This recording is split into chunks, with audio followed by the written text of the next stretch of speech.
All right, let's just dive right in. Welcome back to Forge College. Today, we're definitely putting on our mad scientist goggles for a brand new explainer. Now, if you remember our last explainer, drafting the technical brief structure, we basically laid out all the architectural blueprints. But today we're actually heading down into the laboratory to build the thing. We are getting completely hands-on with the local prototype that connects an off-chain Node.js event listener directly to an on-chain Solana program. It's going to be technical, it's going to be a lot of fun, and we're going to make sure our architecture actually holds up in reality before we even think about tackling the final capstone build. But first, a mandatory warning for the lab.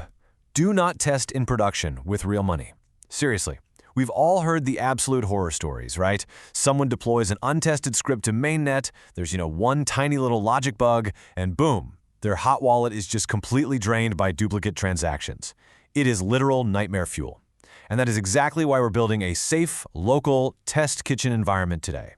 We want to break things here, on our own machines, where the absolute worst thing we lose is a little bit of local compute time, not our actual soul. So here is our agenda for today's lab. 1. The prototype blueprint. 2. Setting up the lab. 3. The off-chain listener. 4. The test harness. 5. Validating the results. And 6. Moving toward production. Okay, Section 1, the prototype blueprint, bridging the gap. So what is our overarching goal today? It's really all about safely bridging the gap between an off-chain event source, like a webhook delivering price data, and our on-chain Solana program. We're taking everything we've learned about account layouts, idempotency, and webhook parsing and synthesizing it into one cohesive flow. I want you to think of your off-chain listener as a vigilant receptionist. It lives in Node.js.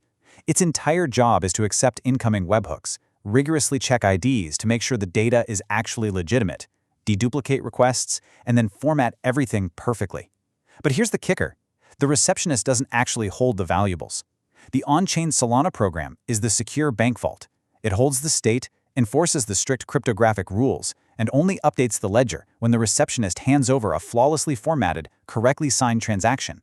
Keep that separation of duties in your head as we build today. Moving right along to Section 2, setting up the lab, tools and prerequisites. Before we start actually writing the code that bridges our receptionist and our vault, we need to make sure our laboratory is stocked with the right tools. You'll need a few essential ingredients ready to go on your machine. You should definitely be running at least Node version 16. You'll need that Rust or Anchor-built program you created back in Explainer 2, along with the Solana CLI and your local solana-test-validator. For our Node environment, we're going to be relying on the Solana Web3.js library to build transactions and Express to catch our webhooks. And finally, just make sure you have your local payer and program keypairs handy.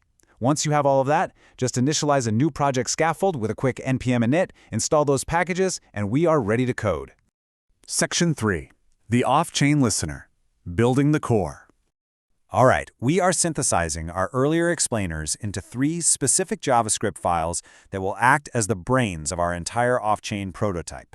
First up, listener.js. This is our receptionist. It uses Express to accept incoming webhooks and handles all that crucial deduplication. Second, txhelper.js. Think of this guy as the courier. Once the receptionist actually approves the webhook, the courier builds the Solana transaction, signs it with your local keypair, and sends it off to the validator. And finally, testharness.js. This is our simulated customer. It just generates fake post payloads so we have something to actually test without having to rely on a live Oracle feed just yet. Now, before we even touch the transaction helper, we absolutely have to talk about this concept right here, the idempotency key. In our listener.js file, we must extract or generate a unique identifier for every single incoming webhook. This could be an event ID or a transaction hash, but why? Well, because if our vigilant receptionist doesn't use an idempotency key to check if we've already seen this specific payload, we risk ghosts in the machine. A random network hiccup could cause the exact same simulated webhook to be sent twice. And without that key, our courier would blindly duplicate the on-chain transaction. And we already talked about how that ends. Let's look closely at our transaction helper, txhelper.js, to see how this builds out. This file is doing the heavy lifting for us. It takes that deduplicated payload from the listener and executes 4 main steps. First, it loads your local payer keypair from disk. Second, and actually pause right here, I cannot emphasize this enough, this is absolutely crucial. It serializes the instruction data, like the new price we want to update. This serialization must perfectly match your on-chain program's layout, whether you're using Borscht or a custom parser. No exceptions. Third, it signs the transaction. And fourth, it uses web3.js to fire it off to the local validator using send and confirm transaction. Which brings us to Section 4, the test harness, simulating the webhook. So with our listener waiting and our transaction helper ready to sign, we need a way to safely trigger the system, right? We don't want a live, unpredictable data feed yet. That is exactly where our third file comes in. Our test harness acts as the simulated customer. It's really just a simple script using node fetch to send a fake post request, complete with a mock JSON payload that contains an event ID and a price update. It fires this payload directly at our local Express server running on port 3000.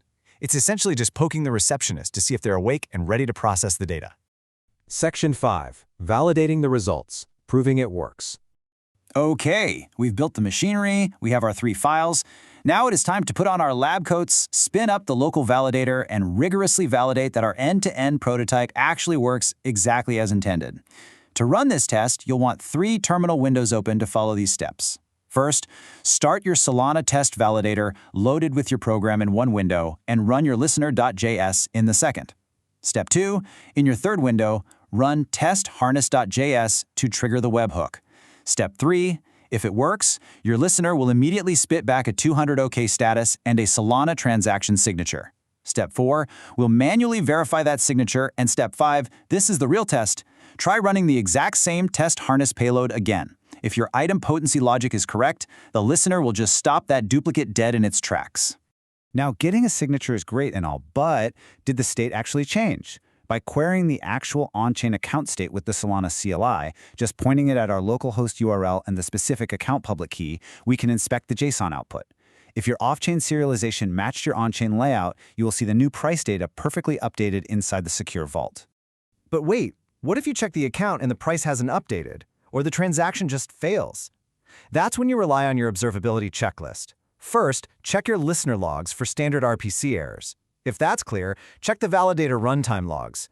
Make absolutely sure you've included MSG macros in your on-chain Rust code so you can see exactly where it's failing.